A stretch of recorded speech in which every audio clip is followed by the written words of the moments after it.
시온 딸에게 이르기를 내 왕이 내게 임하나니 그는 겸손하여 나귀 곧 멍에 매는 짐승의 새끼를 타도다 하라 하였느니라. 앞에서 가고 뒤에서 따르는 무리가 수리 높여 이르되 호산나 다윗의 자손이여 찬송하리로다. 주의 이름으로 오시는 이여 가장 높은 곳에서 호산나 하더라. 아멘.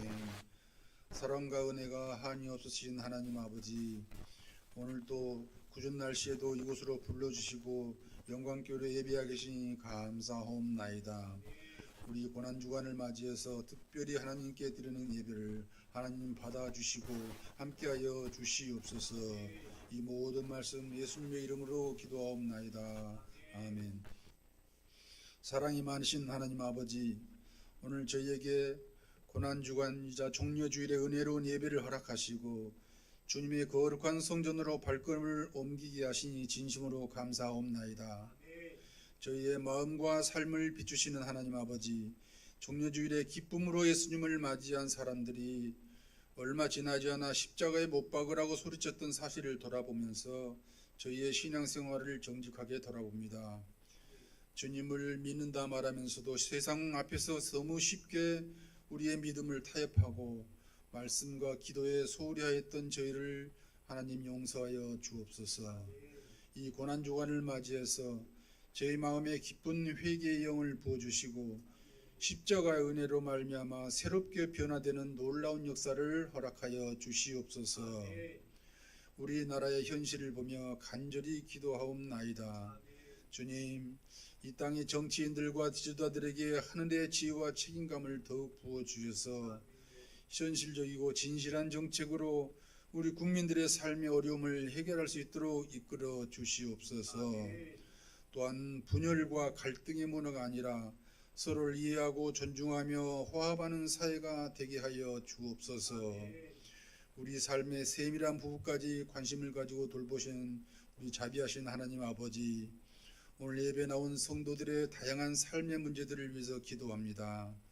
그들의 마음을 찾아가셔서 위로와 평안을 주시고 치료 과정 가운데 은혜로 함께하여 특히 주시옵소서. 주님께서 그들의 형편을 아시오니 새로운 지혜와 해결책을 허락하여 주시옵소서. 이 시간 귀중한 목사님의 말씀을 듣고자 합니다. 목사님에게 성령의 능력을 더하여 주셔서 그가 전하는 말씀이 듣는 모든 성도들의 마음에 생생히 전해지게 하여 주옵소서. 우리 시간 보이지 않는 곳에서도 충성스럽게 섬기는 우리 모든 이들이 그 섬김의 자리에서 기쁨과 보람을 느끼게 하여 주옵소서. 우리 오늘의 예배가 우리 모두에게 깊은 은혜와 감격으로 남는 시간이 되기를 간절히 바라오며 우리 구주 예수 되신 예수 그리스도의 이름으로 간절히 기도하옵나이다. 아멘. 이 시간 하나님께서 우리에게 주신 말씀은 요한복음 1장 1절에서 3절까지 말씀이 되겠습니다. 요한복음 1장 1절에서 3절까지 말씀, 신약성경 142쪽입니다. 요한복음 1장 1절에서 3절까지 다 찾으신 줄 알고 짧기 때문에 같이 읽겠습니다. 시작. 태초에 말씀이 계시니라. 이 말씀이 하나님과 함께 계셨으니 이 말씀은 곧 하나님이시라.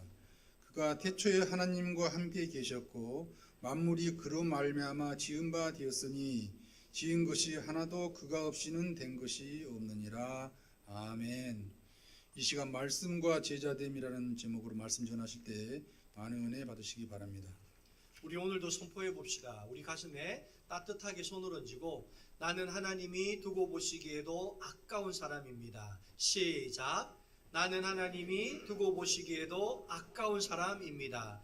누가 뭐래도 나는 하나님이 두고 보시기에 아까운 사람입니다. 시작. 누가 뭐래도 나는 하나님이 두고 보시기에 아까운 사람입니다. 우리 옆 사람에게도 얼굴 쳐다보면서 눈을 쳐다보면서 당신도 하나님이 두고 보시기에 아까운 사람입니다. 시작. 당신도 하나님이 두고 보시기에 아까운 사람입니다. 믿으십니까?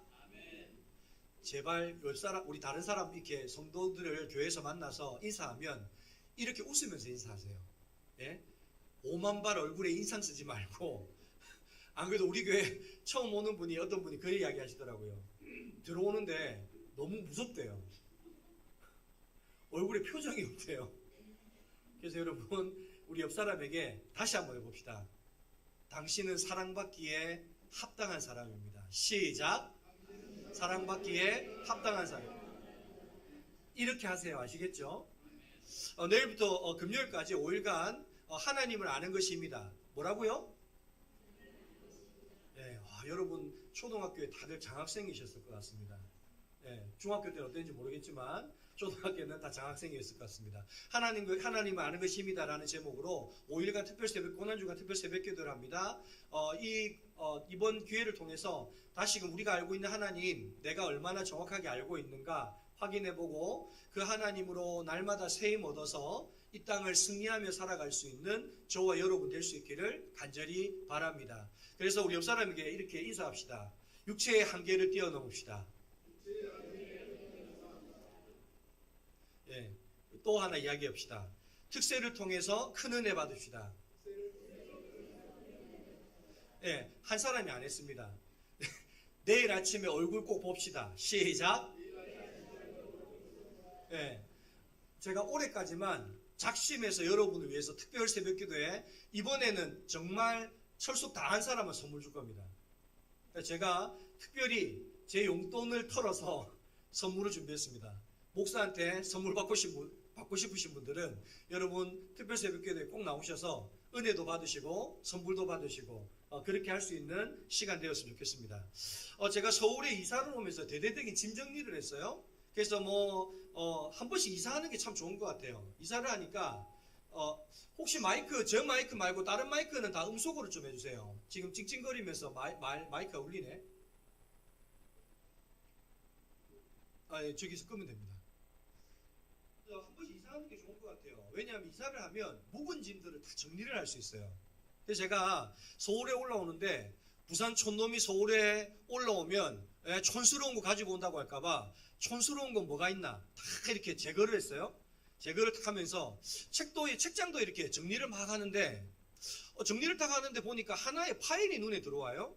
그래서 이 파일이 뭔가 열어봤더니 아니 글쎄 십몇 년 전에 아내랑 제가 연애할 때 주고받았던 제가 보냈던 문자를 전부 다 스크랩을 해가지고 그 A4지에다가 빼곡하게 제가 보낸 문자들을 다 모아놓은 거예요.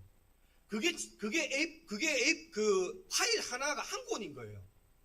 그래서 제가 십몇 년 전에 도대체 내가 눈이 삐어가지고 아내한테 뭐라고 내가 여러분 안 믿어지십니까? 저 정도 되면 훨씬 좋은 여자분들이 이렇게 사귈 수 있는데 아닙니까? 어쨌든 간에 저는 그렇게 생각합니다.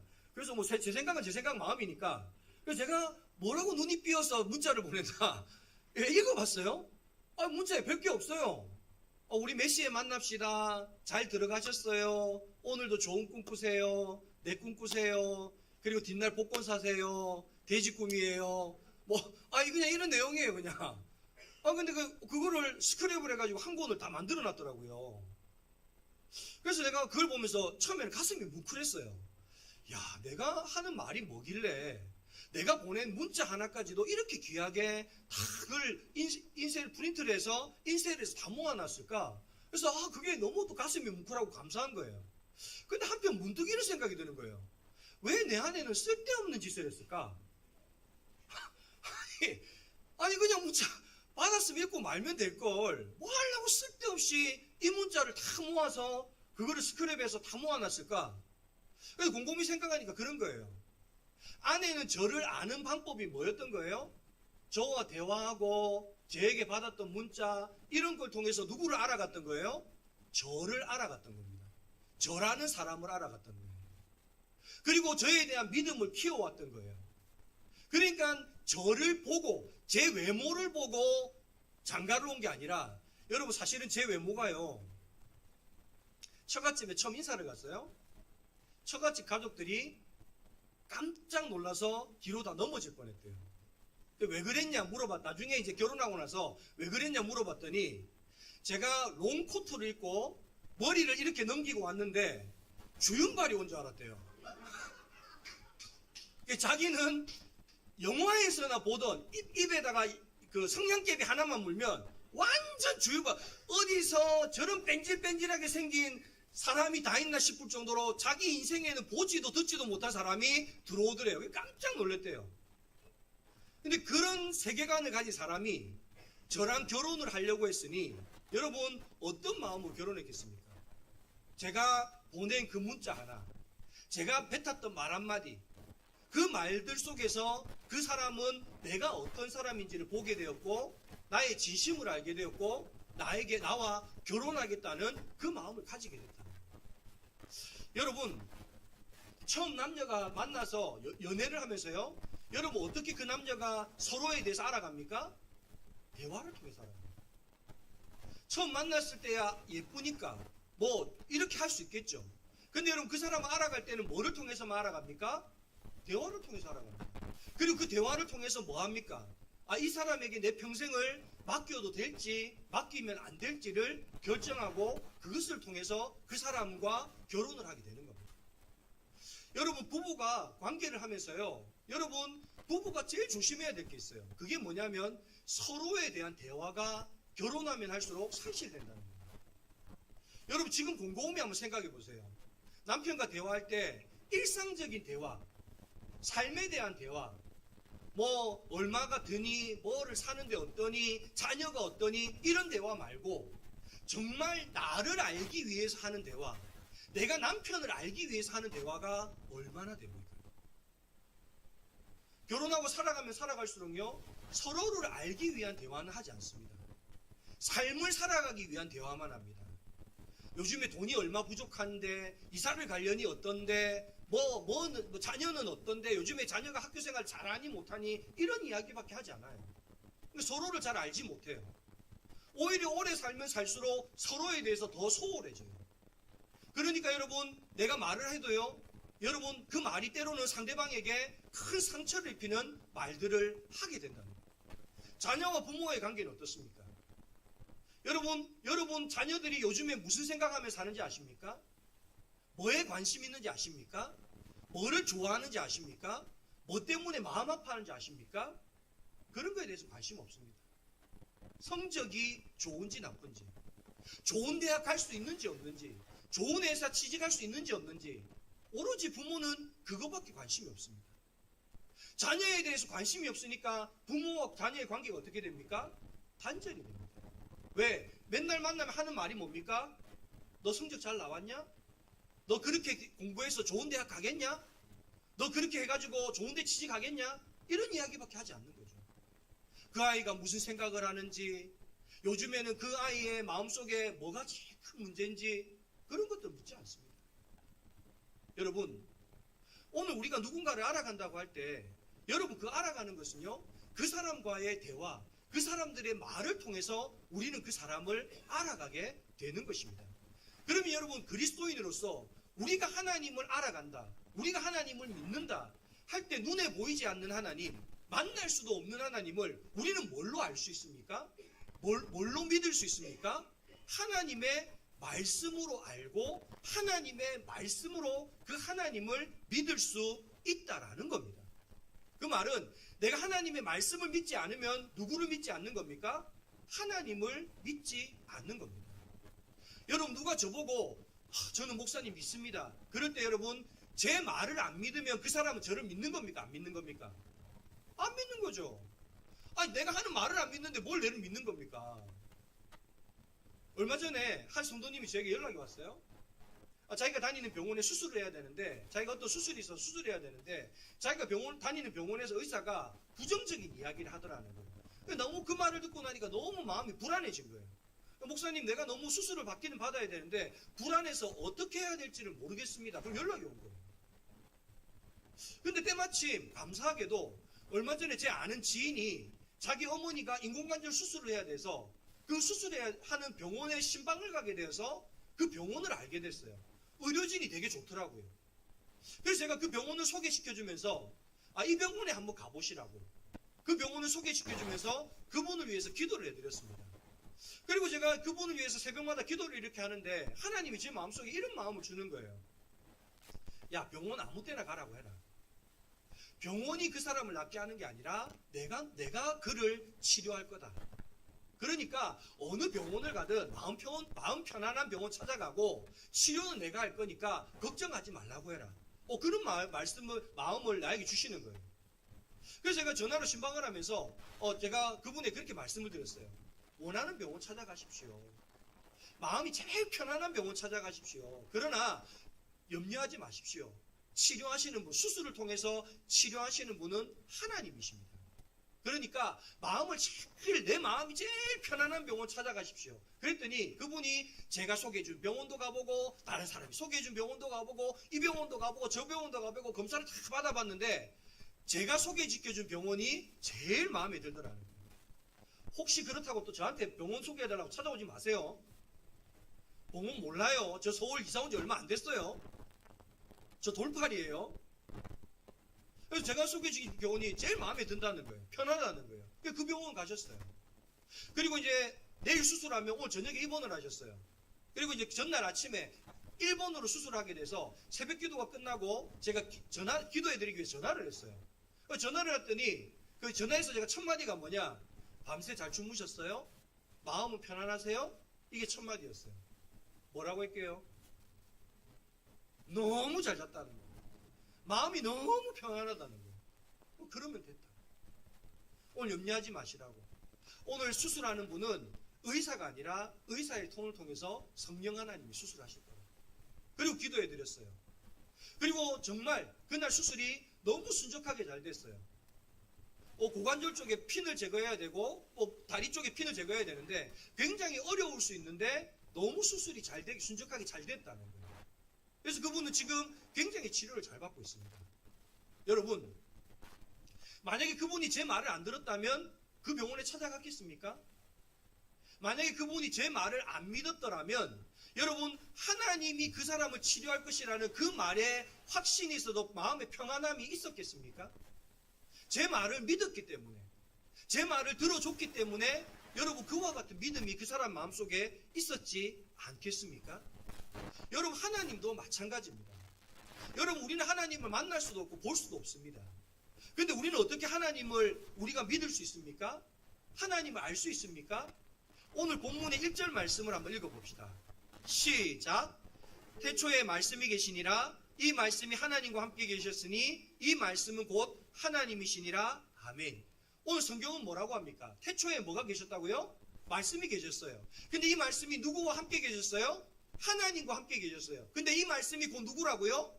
하나님이시라고요. 여러분, 오늘 우리가 하나님을 믿는다고 할 때 그 하나님을 믿는다는 말은 곧 뭐를 믿는다는 말입니까? 하나님의 말씀을 믿는다는 것이 하나님을 믿는다라는 것입니다. 그렇다면 여러분에게 한번 여쭤보겠습니다. 여러분은 정말 하나님을 믿으십니까? 네? 아멘 세 사람밖에 안 하는데요. 다시 한번 물어보겠습니다. 여러분 정말 하나님 믿으십니까? 그렇다면 여러분 하나님 말씀을 얼마나 읽으셨습니까? 하나님을 믿는다고 하는데 우리가 믿는 하나님은 말씀을 통해서만 그 하나님을 알 수 있고 믿을 수 있는데 하나님을 믿는다, 하나님을 사랑한다 하면서 여러분은 얼마나 말씀을 읽어보셨냐는 거예요. 내가 평생 신앙생활하면서 창세기부터 요한계시록까지 내가 시간을 내어서 내가 온 정성을 집중해서 하나님의 말씀을 처음부터 끝까지 한번 통독해 본 적이 있으십니까? 내가 평생 하나님을 믿었는데 하나님의 그 말씀을 창세기부터 요한계시록까지 그 말씀을 한 번도 제대로 읽어본 적이 없다면 어쩌면 여러분은 하나님을 믿는 사람이 아닙니다. 내가 하나님을 믿은 연수가 오래되었는데도 하나님의 말씀을 내가 여러 번 읽어보지 않았다고 한다면 여러분 결코 하나님을 제대로 믿는 사람이 아닙니다. 오늘 우리는 스스로에게 물어보아야 합니다. 우리가 하나님을 믿는다면 말씀을 통해서 하나님과 얼마나 깊은 교제를 나누었으며 하나님을 얼마나 깊이 알아가는 시간을 가졌고 그 말씀과 호흡을 같이 하여 동행하는 삶을 살아왔는지 오늘 내 자신을 한번 돌아볼 수 있기를 바랍니다. 오늘 본문 말씀을 우리가 다시 한 번 더 1절에서 3절 말씀을 다시 한 번 더 읽어봅시다. 시작. 이 말씀이 하나님과 함께 계셨으니 이 말씀은 곧 하나님이시니라. 그가 태초에 하나님과 함께 계셨고 만물이 그로 말미암아 지은 바 되었으니 지은 것이 하나도 그가 없이 된 것이 없느니라. 아멘. 오늘 말씀이 하나님과 함께 계셨는데 이 말씀이 곧 하나님이고 만물은 곧 누구를 통해서 지어졌다고 이야기합니까? 하나님을 통해서 지어졌다고 합니다. 근데 여러분 창세기 1장에 보면 하나님께서 세상을 창조하실 때요 이렇게 창조하세요. 창세기 1장에 보면 태초에 하나님께서 이르시되 빛이 있으라 하시니 빛이 뭐하였고 있었습니다. 여러분 우주 만물은요 하나님이 말씀하시면 그 말씀에 토를 하지 않습니다. 야 빛이 있어라 이러니까 왜요? 뭐 때문에요? 제가 왜 있어야 되는데요? 이런 말 하지 않습니다. 빛이 있으라 하니까 그 빛 하나님의 말씀대로 빛이 뭐 하는 겁니까? 있는 겁니다. 여러분 오늘날 우리가 말씀을 읽을 때 말씀을 읽기가 힘든 이유가 뭡니까? 이해가 잘 안 돼서요. 어려워서요. 지루해서요. 읽다 보면은 나도 모르게 잠이 들어서요. 그래서 오늘 우리는 말씀을 잘 읽기가 어렵습니다. 근데 여러분 한번 생각해 보십시오. 내가 누군가를 어떤 자매를 처음 만났는데 한 번만에 이 자매를 잘 알 수 있습니까? 없습니까? 절대로 알 수 없습니다. 이 자매를 여러 번 만나보고 이야기하고 교제를 해보아야 이 자매에 대해서 알 수 있습니다. 하물며 여러분 우리의 생각과 하나님의 생각은 땅과 하늘과의 차이가 있는데 여러분 우리가 우주 만물을 창조하신 그 하나님을 말씀을 통해서 알아간다는데 여러분 한 번만에 내가 성경 일독하고 그렇게 해서 하나님을 한 번만에 알 수 있겠습니까? 이해할 수 있겠습니까? 그건 불가능합니다. 그럼 여러분 우리가 어떻게 해야 하나님 알 수 있습니까? 때로는 말씀을 이해할 수 없어도 말씀을 읽어도 내가 잘 모르겠지만 그럼에도 불구하고 하나님을 알기 위해서 그 말씀을 계속 내가 읽게 될 때 여러분 성령님께서 우리 가운데 임재하시고 말씀을 알게 하시고 깨닫게 하심을 통해서 날마다 그 말씀을 가까이 함으로 내가 하나님을 점점 알아가게 된다는 것입니다. 여러분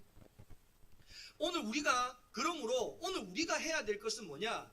여러분 하나님의 말씀을 읽기 위해서 하나님을 알기 위해서 우리가 시간을 쓰고 우리의 정성을 써서 하나님의 말씀 앞으로 나아가야 합니다.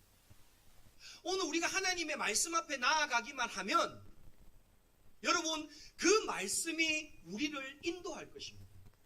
그 말씀이 우리를 가르쳐 줄 것입니다. 그 말씀이 우리를 만지실 것입니다. 그 말씀이 우리 가운데 놀라운 치유와 회복의 역사를 일으키실 겁니다. 우리 가운데 믿음이 없다 할지라도 그 말씀을 가까이 할 때 말씀이 우리로 하여금 하나님을 믿는 믿음으로 우리를 이끌어 가게 되는 줄 믿습니다. 그렇다면 여러분 하나님의 말씀은 도대체 무엇인가? 여러분 하나님의 말씀에 대해서요 칼바르트라는 신학자는 세 가지로 이야기합니다. 첫 번째는 뭐냐? 성육신한 예수 그리스도가 하나님의 말씀이라는 겁니다. 두 번째는 기록되어 있는 성경 말씀이 하나님의 말씀이라는 겁니다. 세 번째는 목회자를 통해서 선포되어지는 말씀이 하나님의 말씀이라는 겁니다. 그럼 여러분 이 시간에는 첫 번째로요 여러분 성육신된 말씀인 예수 그리스도가 하나님의 말씀이라는 것에 대해서 한번 살펴보겠습니다. 오늘 우리가 읽었던 요한복음 1장 14절의 말씀을 한번 읽어봅시다. 자, 14절의 말씀입니다. 시작. 우리가 그의 영광을 보니 아버지의 독생자의 영광이요 은혜와 진리가 충만하더라. 아멘. 여러분 오늘 말씀이 하나님과 함께 계셨고 이 말씀이 곧 하나님인데 여러분 그 말씀이 육신을 입고 오신 분이 누구라는 겁니까? 예수 그리스도라는 겁니다. 그럼 여러분 말씀은 곧 누가 말씀이라는 겁니까? 예수 그리스도가 말씀이라는 겁니다. 여러분 그래서 성경이 성경이 기록되어 있는 목적이 뭐냐? 예수 그리스도를 믿음으로 우리로 하여금 영생을 얻게 하기 위해서 성경이 기록되어져 있습니다. 여러분 요한복음 20장 30절에서 31절 말씀을 한번 읽어봅시다. 자, 요한복음 20장 30절 31절입니다. 읽어봅니다. 시작. 예수께서 제자들 앞에서 이 책에 기록되지 아니한 다른 표적도 많이 행하셨으나 오직 이것을 기록함은, 자, 그 다음부터 자세히 읽습니다. 너희로 예수께서 하나님의 아들 그리스도이심을 믿게 하려 함이요 또 너희로 믿고 그 이름을 힘입어 생명을 얻게 하려 함이니라. 아멘. 여러분 성경은 왜 기록됐다고요? 예수님이 하나님의 아들이신 것을 믿게 함으로써 우리에게 뭐를 주려고요? 영생, 구원을 주기 위해서 성경이 기록됐다는 거예요. 그래서 여러분 구약 성경을 뭐라고 이야기하느냐? 오실 메시아인 예수 그리스도에 대한 예언을 구약이라고 합니다. 그리고 신약을 뭐라고 하느냐? 오신 메시아를 기록하고 있는 것이 신약이라고 이야기합니다. 즉 우리는 하나님의 말씀을 읽을 때에 말씀 속에 누구를 봐야 된다는 거예요? 예수 그리스도를 봐야 된다. 여러분이 아무리 성경을 읽으면서 성경을 통해서 사업이 잘 되는 방법, 성경을 통해서 건강해지는 방법, 성경을 통해서 뭐 부자가 되는 방법, 여러분 이런 건 다 의미 없고 성경을 통해서 반드시 우리가 보아야 되는 게 뭡니까? 우리를 구원하시는 예수 그리스도를 볼 때 우리는 성경을 제대로 본 것입니다. 두 번째로 기록된 말씀인 성경입니다. 디모데후서 3장 16절에 보면 이런 말씀이 있어요. 모든 성경은 하나님의 뭐로 됐다고요? 감동으로 된 것으로. 그래서 헬라어 원어를 보면 하나님의 감동으로 된 것이라는 뜻이 어떤 단어로 되어 있냐면 데오 후뉴스토스라고 하는 단어로 되어 있어요. 이 말의 의미는 이런 겁니다. 하나님의 가장 깊은 곳에서 나오는 호흡, 하나님의 가장 깊은 곳에서 나오는 그 숨으로 기록된 것이 성경이라는 겁니다. 다른 말로 말하면 바로 여러분 성령의 영감, 하나님의 호흡으로 기록되어진 것이 뭐라는 거예요? 기록된 성경이라는 겁니다. 그래서 여러분 우리는 성경을 기록한 저자들을요, 우리는 저자라고 부르지 않고 뭐라고 하느냐? 기자라고 부릅니다. 여러분 저자와 기자의 차이를 아세요? 저자는요, 여러분 자기의 생각이나 자기의 의도를 글로 표현하는 사람이 저자입니다. 근데 기자는 뭐냐? 일어난 사건을 보고 기록하는 것이 기자입니다. 그러면 성경의 기자는 뭐를 보고 기록했다는 거냐? 하나님이 이 땅 가운데 일으키는 구원의 사역들을 보고 그 구원의 사역을 기록한 것이 바로 성경의 기자라는 겁니다.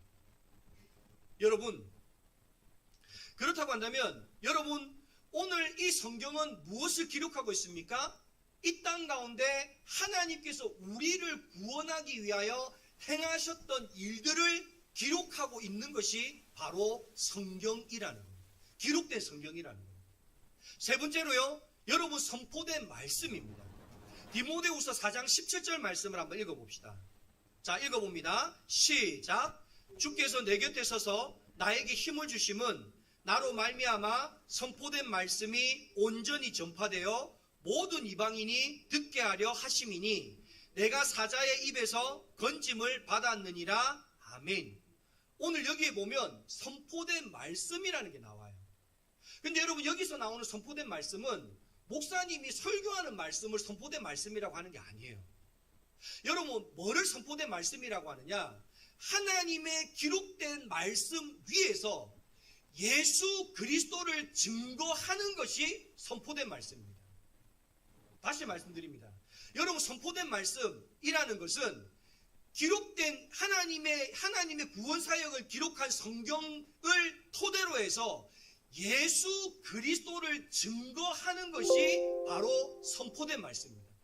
그럼 여러분 이런 거예요.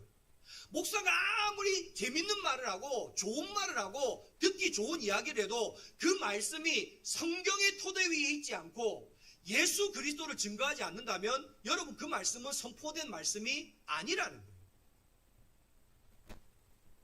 여러분 얼마나 많은 집회에서 여러분 목사님들이 하는 말씀 중에 여러분 성경을 토대로 하지 않고 여러분 그 안에 예수 그리스도가 빠진 설교가 얼마나 많은지 모릅니다. 신기한 것은 성경을 토대로 하지 않고 예수 그리스도가 빠진 설교를 하는데도 성도들이 뭐라고 하느냐? 아멘 아멘 하며 그 목사를 오히려 추종한다는 거예요. 여러분, 그건 선포된 말씀이 아닙니다. 선포된 말씀은 반드시 하나님의 기록되어 있는 말씀 위에서 예수 그리스도를 증거하게 될 때 그 말씀이 선포된 말씀이라는 거예요. 근데 여러분, 이 세 가지 말씀은요, 따로 존재하지 않습니다. 여러분, 말씀이 육신이 되어오신 예수 그리스도는 무엇을 통해서 알 수 있습니까? 기록되어 있는 성경을 통해서 우리는 알 수 있고, 선포된 말씀을 통해서 그 말씀을 들을 수 있습니다. 여러분, 기록된 말씀은요, 예수 그리스도의 구원의 사역을 기록한 것이고, 그 말씀을 가지고 우리가 뭐를 합니까? 선포하는 말씀을 하는 것입니다. 여러분, 선포된 말씀은 기록된 말씀을 토대로 해서 예수 그리스도를 선포함으로 여러분, 그 선포된 말씀이 진정한 하나님의 말씀이 될 수 있다라는 것입니다. 여러분, 싱가포르에 가면 피어스 레저바 야외 공원이라는 곳에 야생 원숭이들을 돌보는 공원이 있습니다. 그 공원에 가면요, 수천 수백 마리의 야생 원숭이들이 관광객이 차 타고 지나가거나 막 하면요, 막 관광객 주변에 와요. 근데 여러분, 2002년도 당시에 그 원숭이한테 먹이를 주지 않습니까? 뭐 벌금이 얼마냐? 홍콩 달러로 1만 달러. 우리나라 돈으로 2002년도에 700만 원이 벌금이었습니다. 그럼 여러분 보세요. 원숭이에게 바나나 하나 줄 수 있잖아요. 원숭이에게 과자 하나 줄 수 있잖아요. 근데 왜 그 과자 하나 주는 것 때문에 700만 원이라는 벌금을 먹이느냐? 거기에 있는 사람이 이렇게 설명합니다. 야생 원숭이들에게 관광객들이 먹이를 주면요, 이 원숭이들이 야생성을 잃어버린대요. 자기가 직접 음식을 찾아서 먹는 방법을 잊어버리기 때문에 음식을 안 주면 굶어 죽는다. 여러분, 미국에 있는 옐로우스톤이라는 공원에 가면요, 거기에도 이런 편말에 이런 말이 적혀 있습니다. 곰에게 절대로 먹이를 주지 마시오. 이유는 똑같습니다. 곰에게 먹이를 자꾸 주면 곰이 관광객이 주는 먹이를 받아 먹다 보면 스스로 자기가 먹이를 찾아 먹는 방법을 잃어버린다는 거예요. 오늘 한국 그리스도인들 가운데 가장 큰 문제가 뭔지 아십니까? 스스로 하나님의 말씀을 먹는 그리스도인의 야생성을 잃어버렸다는 거예요. 자꾸 핸드폰으로 내가 좋아하는 목사님의 설교 말씀 듣고 TV를 통해서 내가 원하는 말씀 골라 먹기 시작한 거예요. 내가 좋아하는 목사님, 내가 듣고 싶어하는 말씀, 자꾸 그 말씀들 골라 먹으니까 영적 당뇨가 찾아와서 오늘 그리스도인들은 그 그리스도인의 야생성을 잃어버려서 하나님의 말씀을 직접 먹고 말씀을 통해서 하나님의 음성을 듣는 그 훈련이 되지 않았다. 여러분, 일주일에 한 번 목사님의 설교 듣는 말씀으로요, 여러분이 영적으로 살아갈 수 있다는 건 오산입니다. 하나님의 말씀을 직접 먹어야 합니다. 하나님의 말씀을 직접 들어야 합니다. 그래야만 목사님이 제대로 된 하나님의 말씀을 선포하는지 안 하는지 여러분 영적으로 분별할 수 있습니다. 그래야 목사의 말이 아니라 하나님의 말씀을 따라 살아가는 제자가 될 수 있습니다. 여러분, 예수님 당시에도 제자들이 서신서를 보면 얼마나 거짓되어 있는 선지자들이 많은지 모릅니다. 오늘은 아닙니까? 오늘도 마찬가지입니다. 여러분이 지금 듣고 있는 저도 언젠가 어떻게 제가 이상한 사람이 될지 아무도 알 수 없습니다. 저를 건강하게 지켜줄 수 있는 방법이 뭔지 아십니까? 여러분이 하나님의 말씀을 먹는 것입니다. 여러분이 하나님의 말씀을 듣는 것입니다. 그래야 목사님이 제대로 된 하나님의 말씀을 선포하는지 안 하는지를 영적으로 분별할 수 있고, 그래야만이 목사가 바로 서서 하나님의 말씀을 바로 가르칠 수 있게 되어질 수 있는 것입니다. 그런 교회야만이 진정한 건강한 교회가 될 수 있다라는 것입니다. 여러분, 오늘 제가 한 가지 간증을 말씀드림으로 말씀을 마무리하겠습니다. 김길이라는 개그맨이 있습니다. 한번 영상 한번 보여주세요. 개그 콘서트로 굉장히 유명해져서 아마 여러분도 한 번쯤은 이 얼굴을 본 적이 있을 겁니다. KBS 연예대상에서 신인상도 받았고요, 유명한 개그맨이 되어서 광고며 영화며 여러분 종횡무진 방송에 출연했던 사람입니다. 여러분 근데 그가 새롭게 하소서라는 간증 프로그램에요 나와서 이런 간증을 합니다. 제가 읽어드리겠습니다. 나는 모태신앙으로 어머니의 믿음으로 인해 어릴 때부터 교회를 다니는 크리스찬이었습니다. 하지만 주일에 교회만 다닐 뿐 전혀 그리스도인으로서의 삶을 살지 못했습니다. 방송으로 유명해지고 인기를 얻자 주중에는 클럽을 다니고 방탕한 생활을 하다가 토요일 저녁에 술을 먹고 친구 집에서 자면 다음날 친구 집 근처에 있는 아무 교회나 가서 그냥 예배만 드리는 그런 교인이었습니다. 하루는 예배 시간에 기도하면서 하나님께 이런 기도를 드렸습니다.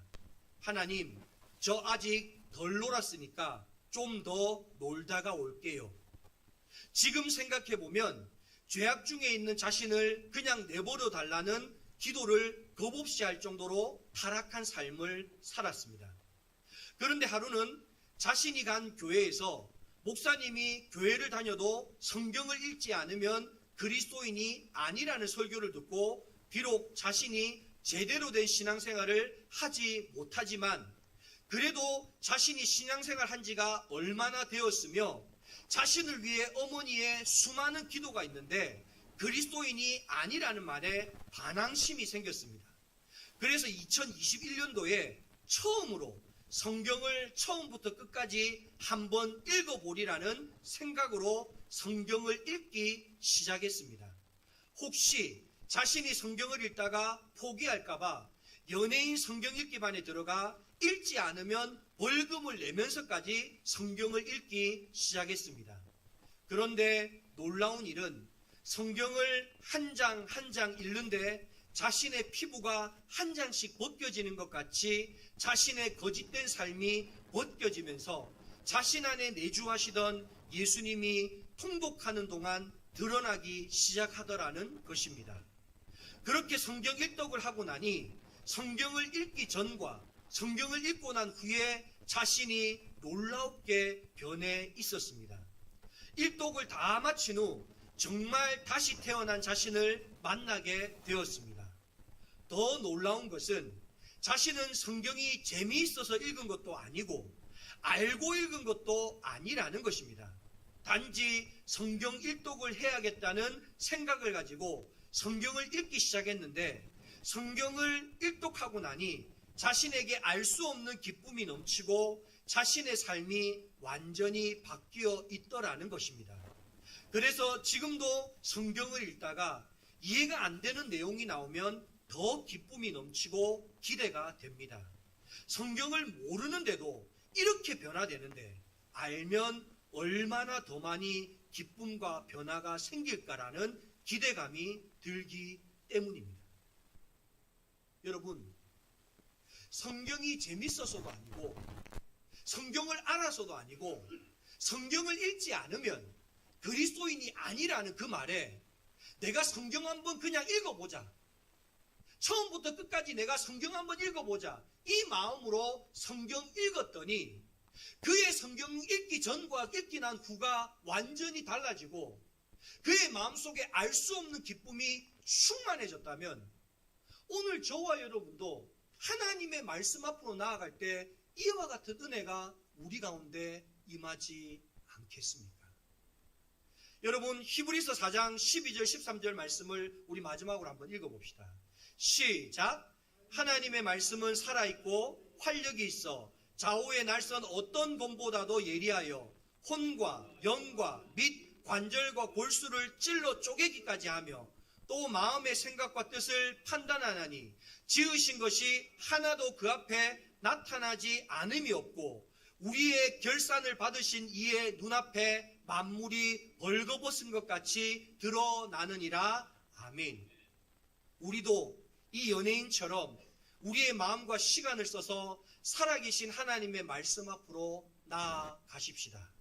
살아있는 말씀이 우리의 혼과 영과 관절과 골수를 찔러 쪼개도록 우리를 말씀 앞에 내어 드리십시다.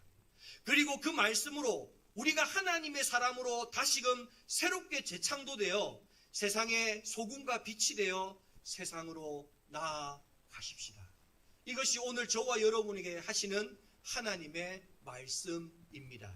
오늘 저와 여러분은 하나님을 믿는다고 입술로 고백한 사람입니다.